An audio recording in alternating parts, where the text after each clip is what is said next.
Hi friends, welcome to Competitive Cracker. ഞാൻ ശ്രീകല. 2025 നമ്മുടെ LPSC UPSC rank list നിലവിൽ വന്നപ്പോൾ അടുത്തൊരു പരീക്ഷയ്ക്ക് വേണ്ടി ഒരുപാട് പ്രതീക്ഷയോടുകൂടി ഒരു കൂട്ടം ഉദ്യോഗാർത്ഥികൾ പഠിച്ചു തുടങ്ങിയ ഒരു സമയമായിരുന്നു. അപ്പോഴാണ് നിയമനത്തിലൊക്കെ കുറച്ച് തടസ്സങ്ങൾ നേരിട്ടത്, അല്ലെങ്കിൽ നിയമനം കുറഞ്ഞ് ഇരിക്കുന്ന ഒരു സാഹചര്യം നിലവിൽ വന്നത്.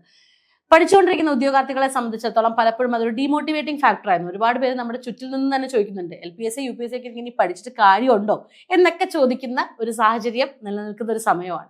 അങ്ങനെ ഒരു ചിന്തയിലൂടെ നിങ്ങൾ എപ്പോഴെങ്കിലും കടന്നു പോയിട്ടുണ്ട് എങ്കിൽ നിങ്ങൾ തീർച്ചയായിട്ടും കണ്ടിരിക്കേണ്ട ഒരു വീഡിയോ ആണിത്. ത്രൂ ഔട്ട് കാണുക കേട്ടോ. അപ്പൊ ആദ്യം തന്നെ നമ്മൾ മനസ്സിലാക്കാത്തത് എന്തുകൊണ്ടാണ് നിയമനം ഇച്ചിരി വൈകുന്നത് എന്നുള്ളതാണ്. നമ്മളുടെ ഇപ്രാവശ്യത്തെ കുട്ടികളുടെ കണക്ക് എടുത്തു തീർന്നിട്ടില്ല. എന്തുകൊണ്ട് കുട്ടികളുടെ കണക്ക് എടുത്തു തീർന്നിട്ടില്ല? അതായത് ആസ് പെർ ഗവൺമെന്റ് റൂൾ കുട്ടികളുടെ കണക്ക് എടുക്കണമെങ്കിൽ, എത്ര കുട്ടികളുണ്ട് എന്നറിയണമെങ്കിൽ അവരുടെ ആധാർ ID മാൻഡേറ്ററി ആണ്. ആധാർ ID വെച്ചിട്ടാണ് ഈ ഒരു കണക്കെടുപ്പ് മുന്നോട്ട് പോകുന്നത്. ആധാർ ID ഇല്ലാത്ത ഒരുപാട് കുട്ടികളുണ്ട്. ഒന്നാമത്തെ കാര്യം, ആധാർ ID അപ്ലൈ ചെയ്തിട്ട് കിട്ടാത്തവരുണ്ട്, കിട്ടിയിട്ട് അതിൽ തെറ്റിദ്ധരുത്താൻ കൊടുത്ത കുട്ടികളുണ്ട്. അപ്പൊ ഇവരുടെ ഒന്നും എണ്ണം ഈ ഒരു കണക്കിലേക്ക് വരുന്നില്ല. അതുകൊണ്ട് തന്നെയാണ് ഇന്നലത്തെ പ്രസ് മീറ്റിൽ, ഈ വീഡിയോ എടുക്കുന്ന ഒരു ദിവസം വെച്ച് നോക്കുകയാണെങ്കിൽ ഇന്നലത്തെ പ്രസ് മീറ്റിൽ ബഹുമാനപ്പെട്ട വിദ്യാഭ്യാസ മന്ത്രി ശ്രീ ശിവൻകുട്ടി സാർ പറഞ്ഞിരുന്നു, ആധാർ ഇല്ലാത്തതിന്റെ കാരണം പറഞ്ഞ് ഒരു അധ്യാപകന്റെ അവസരവും നഷ്ടപ്പെടേണ്ട കാര്യമില്ല.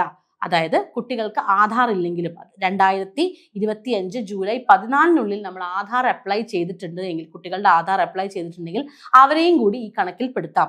അതോടൊപ്പം തന്നെ 2025 ജൂലൈ 14 മുൻപായിട്ട് അവർ ആധാറിലെ തെറ്റുകൾ തിരുത്താൻ കൊടുത്തിട്ടുണ്ട്, അതുകൊണ്ടാണ് അവർക്ക് ആധാർ ഇല്ലാത്തതെങ്കിൽ അവരെയും ഈ കണക്കിൽ ഉൾപ്പെടുത്താം. അങ്ങനെ ഉൾപ്പെടുത്തി എത്രയും പെട്ടെന്ന് കുട്ടികളുടെ എണ്ണം കണക്കിലെടുത്ത് അല്ലെങ്കിൽ കറക്റ്റായിട്ട് റിപ്പോർട്ട് ചെയ്യാനുള്ള ഒരു ഉത്തരവാണ് ഇപ്പോൾ കൊടുത്തിരിക്കുന്നത്. സ്വാഭാവികമായിട്ടും കുട്ടികളുടെ എണ്ണം കറക്റ്റായിട്ട് എടുക്കുമ്പോൾ അധ്യാപകർ തസ്തിക നിർണ്ണയവും കൂടി അതിന് പാരലായിട്ട് നമുക്ക് മുന്നോട്ട് കൊണ്ടുവരാനായിട്ട് പറ്റും.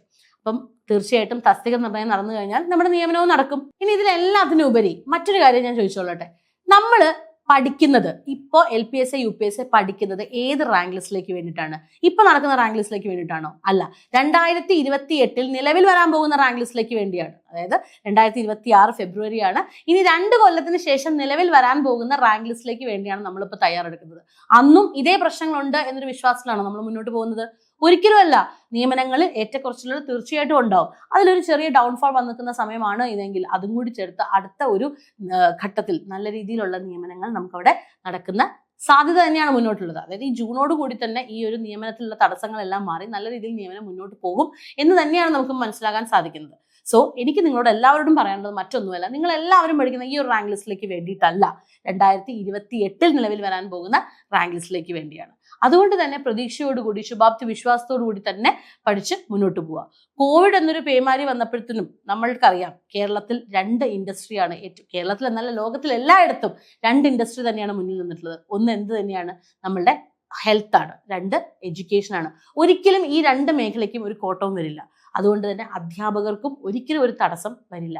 ഒറ്റ കണ്ടീഷനേ ഉള്ളൂ, നമ്മൾ നമ്മുടെ സ്കിൽസിനെ ഷാർപ്പൻ ചെയ്ത് വെക്കുക, എല്ലാ അർത്ഥത്തിനും വരുന്ന സാഹചര്യത്തിലേക്ക് കൃത്യമായി യൂസ് ചെയ്യാനായിട്ട് നമ്മൾ തയ്യാറെടുക്കുക എന്നുള്ളതാണ്, നമ്മൾ സ്കിൽഡ് ആയിട്ടിരിക്കുക എന്നുള്ളതാണ്. അപ്പൊ അതുകൊണ്ട് തന്നെ എനിക്ക് എല്ലാ LP UP പഠിച്ചുകൊണ്ടിരിക്കുന്ന ഉദ്യോഗാർത്ഥികളോടും പറയാനുള്ളത്, മക്കളെ, നിങ്ങൾ വിചാരിക്കുന്നത് പോലെ ഇതേ പ്രശ്നം കൊണ്ടൊന്നും 2028 നടക്കാൻ പോകുന്ന റാങ്ക് ലിസ്റ്റിൽ അല്ലെങ്കിൽ 2027 നടക്കാൻ പോകുന്ന പരീക്ഷയിൽ നിങ്ങൾക്ക് പ്രശ്നങ്ങളൊന്നും വരില്ല. ഓക്കെ, 2025 വന്ന ഈ റാങ്ക് ലിസ്റ്റിന് 2028 3 വർഷത്തെ കാലാവധി ഉണ്ട് എങ്കിൽ ഈ 3 വർഷത്തിനുള്ളിൽ നല്ല രീതിയിലുള്ള നിയമനം നടക്കുക തന്നെ ചെയ്യും. എന്തുകൊണ്ടാണ് നടക്കാത്തതെന്ന് അറിയാത്തത് കൊണ്ടാണ് നമ്മൾ ഈ അഭ്യൂഹങ്ങളിൽ പെടുന്നത്. ഇപ്പൊ എന്തുകൊണ്ടാണ് നടക്കാത്തതെന്നത് നമുക്ക് കൃത്യമായിട്ട് എല്ലാവർക്കും മനസ്സിലായി അല്ലെ? അപ്പോൾ ഇനിയുള്ള ദിവസങ്ങളിൽ തീർച്ചയായിട്ടും തസ്തിക നിർണ്ണയവും നിയമനവും ഒക്കെ നടക്കുമെന്ന ശുഭാപ്തി വിശ്വാസത്തോടെ തന്നെ നമുക്ക് മുന്നോട്ട് പോവാം. ഏതായാലും പഠിച്ചു തുടങ്ങിയ ഉദ്യോഗാർത്ഥികളോടും പഠിക്കണോ വേണ്ടോ എന്ന് ചിന്തിച്ചു തുടങ്ങുന്ന ഉദ്യോഗാർത്ഥികളോടും എനിക്ക് പറയാനുള്ള 2 പോയിന്റ് ആണ്. ഒന്നാമത്തെ കാര്യം നമ്മൾ പറഞ്ഞു കഴിഞ്ഞു, 2028 നിലനിൽക്കാൻ വരുന്ന റാങ്ക് ലിസ്റ്റിലേക്കാണ് നിങ്ങൾ പഠിക്കുന്നത്. സോ അതിനുവേണ്ടി പഠിക്കുക. ഇപ്പോഴത്തെ സാഹചര്യം ആയിരിക്കില്ല, അപ്പോൾ കൃത്യമായിട്ട് പഠനം മുന്നോട്ട് തന്നെ പോവുക. ഇനി ഇപ്പോഴേ പഠിക്കണോ? തീർച്ചയായിട്ടും പഠിക്കണം. എന്തുകൊണ്ടാണ്? ആ പരീക്ഷ അർഹിക്കുന്ന ക്വാളിറ്റി അതാണ്. 2024 6 മാസത്തെ ആ ഒരു പീരീഡ് എടുക്കുമ്പോൾ നമുക്കറിയാം ഏറ്റവും കൂടുതൽ നിയമനം നടന്നത് 2042 നിയമനമാണ് അധ്യാപകർക്ക് മാത്രമായിട്ട് നടന്നത്. ഒരു 6 മന്ത് സ്റ്റഡി നമ്മൾ നടത്തിയപ്പോൾ 2025 HSSC നോട്ടിഫിക്കേഷൻ വന്നു, 2026 അതിന്റെ പരീക്ഷ നടക്കാൻ പോകുന്നു, ഇതിൻ്റെ ഇടയ്ക്ക് HSSC റിസൾട്ട്സ് വരാൻ പോകുന്നു. ഈ ഒരു സാഹചര്യത്തിൽ നമ്മൾ മനസ്സിലാക്കേണ്ട കാര്യം, അധ്യാപകർക്ക് എന്നും എപ്പോഴും അവസരങ്ങൾ തന്നെയാണ്. അഭ്യൂഹങ്ങളിൽ ചെന്ന് ചാടാതിരിക്കുക, നിങ്ങളുടെ ബെസ്റ്റ് നിങ്ങൾ ചെയ്യുക. ഓക്കെ, കൃത്യമായിട്ട് പഠിക്കുക. LPSA UPSA അതൊരിക്കലും താഴോട്ട് പോകുന്ന ഒരു ഘട്ടത്തിലേക്കല്ല പോകുന്നത്, മുന്നോട്ട് തന്നെയാണ് പോകുന്നത്. കാരണം ഇന്ന് ഏറ്റവും കൂടുതൽ ട്രെയിൻഡ് ആയിട്ടുള്ള കുട്ടികളും അധ്യാപകരും ഒക്കെ ഉള്ളത് നമ്മുടെ ഗവൺമെന്റ് സ്കൂളുകളിൽ തന്നെയാണ്. അതുകൊണ്ട് തന്നെ ആ ഒരു അവസരത്തെ മുന്നിൽ കണ്ട് കൃത്യമായി നിങ്ങൾ പഠിക്കുക. ആവശ്യമില്ലാത്ത അഭ്യൂഹങ്ങളിൽ ചെന്ന് ചാടിയാൽ നിങ്ങൾ തന്നെയാണ് പെടുക. അഭ്യൂഹങ്ങളിൽ ചാടാതിരിക്കുക, കേൾക്കാതിരിക്കുക, പറയാതിരിക്കുക, പഠിക്കുന്നവരെ പഠിക്കാൻ അനുവദിക്കുക, നിങ്ങൾ നന്നായി പഠിക്കുക. അത് തന്നെയാണ് ഞങ്ങൾക്ക് പറയാനുള്ളത്. സോ ഇതുവരെ പഠിച്ചില്ല എങ്കിൽ 2026 നിങ്ങളുടെ റെസൊല്യൂഷൻ ആയിരുന്നിരിക്കാം ഈ ഒരു LPSA UPSAയിലേക്ക് പഠിക്കുക എന്നുള്ളത്. ആ റെസൊല്യൂഷൻ ഒട്ടും വൈകിയിട്ടില്ല, മുന്നോട്ട് തന്നെ കൊണ്ടുപോവുക. കോമ്പറ്റേറ്റീവ് ക്രാക്കറിന്റെ LPSA UPSA പുതിയ ബാച്ചുമായിട്ട് ഞങ്ങൾ മുന്നോട്ട് വരികയാണ്.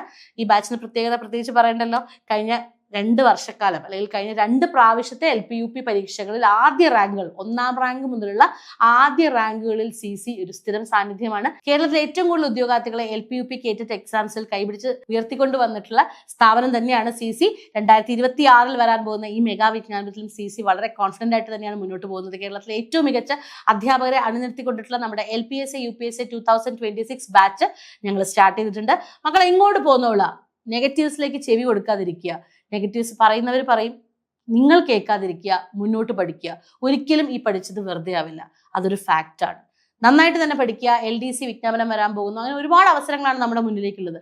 ഈ അവസരങ്ങളിലേക്കൊക്കെ തന്നെ നിങ്ങളുടെ കണ്ണും ചെവിയും എത്തട്ടെ, നന്നായിട്ട് പഠിക്കാൻ പറ്റട്ടെ. കോമ്പറ്റേറ്റീവ് ക്രാക്കറിന്റെ പുതിയ കോഴ്സിനെ കുറിച്ച് കൂടുതൽ വിവരങ്ങൾ അറിയാനായിട്ട് നമ്മുടെ ബോർഡ് നമ്പർ 8589083568 കോൺടാക്ട് ചെയ്യുക. പെട്ടെന്ന് തന്നെ ജോയിൻ ചെയ്തോളാം, ഉഷാറായിട്ട്. ഇന്ന് രാവിലെയും കൂടി നമ്മുടെ ഒരു ലൈവ് കേട്ടിട്ട് ഇംഗ്ലീഷിന്റെ ലൈവ് കഴിഞ്ഞിട്ടാണ് ഞാൻ ഇവിടെ ഇരിക്കുന്നത്. വളരെ പോസിറ്റീവായിട്ടാണ് നമ്മുടെ കുട്ടികൾ മുന്നോട്ട് പോകുന്നത്. ഞാൻ വീണ്ടും പറയുന്നു, നിങ്ങൾ പഠിക്കുന്നത് 2028 നിലവിൽ വരാൻ പോകുന്ന റാങ്ക് ലിസ്റ്റിലേക്കാണ്, ഇപ്പോഴത്തെ റാങ്ക് ലിസ്റ്റിലേക്കല്ല. സോ പഠനം മുന്നോട്ട് തന്നെ പോട്ടെ. തീർച്ചയായിട്ടും നിങ്ങളുടെ hard work it will always be paid. Okay, വീണ്ടും നമുക്ക് കാണാം മറ്റൊരു വീഡിയോയിലൂടെ. Thank you.